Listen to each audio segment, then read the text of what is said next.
Processo Administrativo Federal, Lei 9.784, artigo 56 a 69-A. Capítulo 15. Do recurso administrativo e da revisão.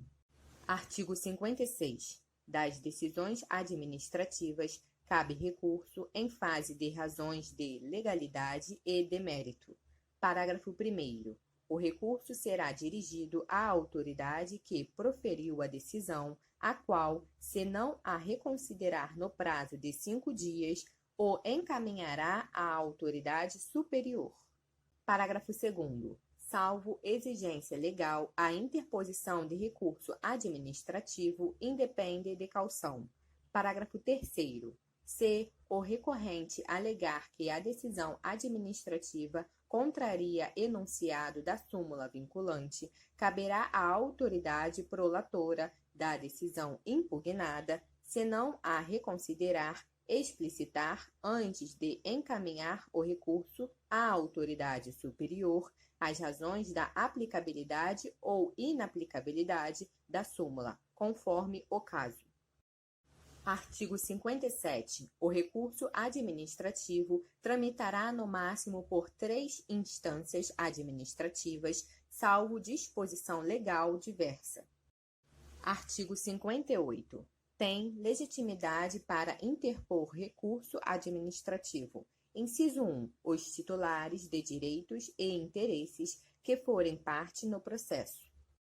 Inciso 2. Aqueles cujos direitos ou interesses forem indiretamente afetados pela decisão recorrida. Inciso 3. As organizações e associações representativas no tocante a direitos e interesses coletivos. Inciso 4.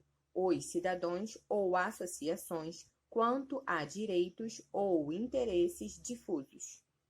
Artigo 59. Salvo disposição legal específica, é de 10 dias o prazo para a interposição de recurso administrativo, contado a partir da ciência ou divulgação oficial da decisão recorrida. Parágrafo 1º.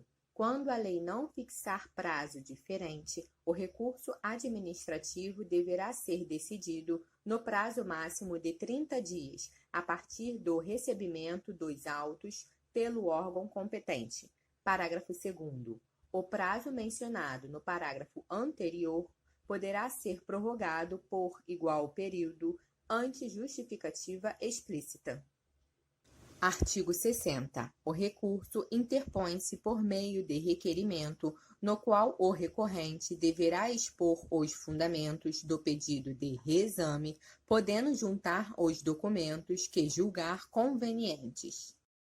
Artigo 61. Salvo disposição legal em contrário, o recurso não tem efeito suspensivo. Parágrafo único. Havendo justo receio de prejuízo de difícil ou incerta reparação decorrente da execução, a autoridade recorrida ou a imediatamente superior poderá, de ofício ou a pedido, dar efeito suspensivo ao recurso. Artigo 62. Interposto o recurso, o órgão competente, para dele conhecer, deverá intimar os demais interessados para que, no prazo de 5 dias úteis, apresentem alegações. Artigo 63. O recurso não será conhecido quando interposto. Inciso 1. Fora do prazo. Inciso 2. Perante órgão incompetente. Inciso 3. Para quem não seja legitimado. Inciso 4. Após exaurida a esfera administrativa.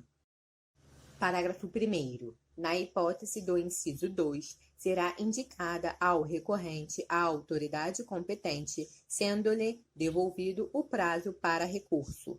Parágrafo 2º. O não conhecimento do recurso não impede a administração de rever de ofício o ato ilegal, desde que não ocorrida preclusão administrativa. Artigo 64. O órgão competente para decidir o recurso poderá confirmar, modificar, anular ou revogar, total ou parcialmente, a decisão recorrida, se a matéria for de sua competência. Parágrafo único. Se da aplicação do disposto neste artigo puder decorrer gravame à situação do recorrente, este deverá ser cientificado para que formule suas alegações antes da decisão. Artigo 64-A. Se o recorrente alegar violação de enunciado da súmula vinculante, o órgão competente para decidir o recurso explicitará as razões da aplicabilidade ou inaplicabilidade da súmula, conforme o caso. Artigo 64-B. Acolhida pelo Supremo Tribunal Federal a reclamação fundada em violação de enunciado da súmula vinculante, dar-se-á ciência à autoridade prolatora e ao órgão competente para o julgamento do recurso, que deverão adequar às futuras decisões administrativas em casos semelhantes, sob pena de responsabilização pessoal nas esferas civil, administrativa e penal. Artigo 65. Os processos administrativos de que resultem sanções poderão ser revistos a qualquer tempo, a pedido ou de ofício, quando surgirem fatos novos ou circunstâncias relevantes suscetíveis de justificar a inadequação da sanção aplicada. Parágrafo único. Da revisão do processo não poderá resultar agravamento da sanção. Capítulo 16. Dos prazos.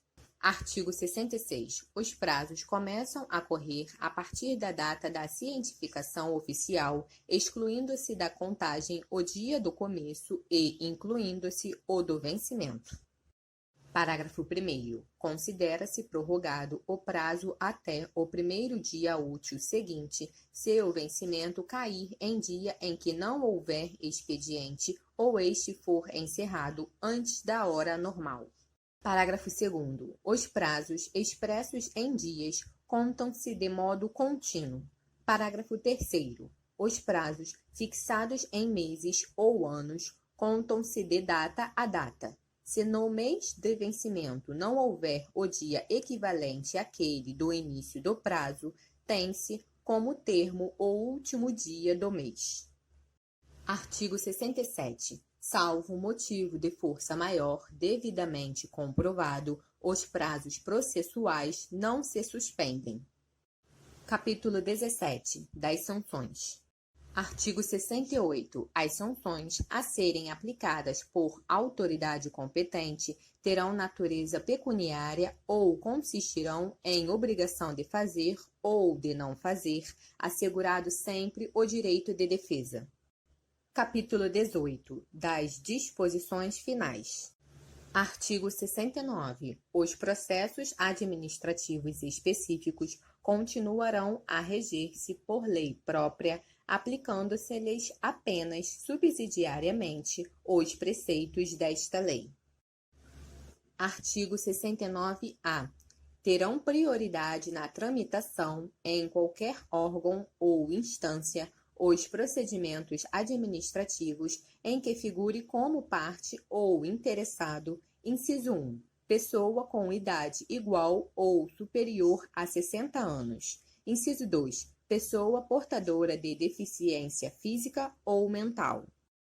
Inciso 3, vetado.